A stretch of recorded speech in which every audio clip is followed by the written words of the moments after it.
ஒரு 5 மீட்டர் இருக்குது. இது கூட ஒரு 4 மீட்டர் நான் ஆட் பண்ணுறேன்.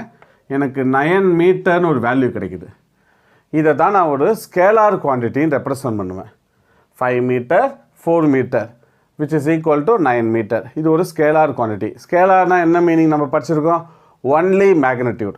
ஸோ இங்கே மேக்னட்யூட் இருக்கிறதுனால டைரெக்ஷனை பற்றி நம்ம இதை பற்றி ஒரி பண்ணிக்க வேண்டிய அவசியம் கிடையாது. இது ஒரு ஸ்கேலார் குவான்டிட்டினால்.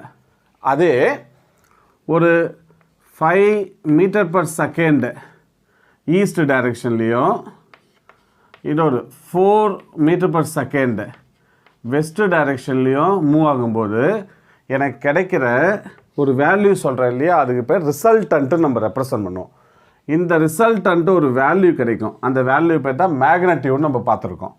ஸோ மேக்னட்யூட் எனக்கு கிடைக்கும் ப்ளஸ் ஒரு டைரெக்ஷன் இம்பார்ட்டண்ட்டுங்க. இந்த 5 மீட்டர் பர் செகண்ட்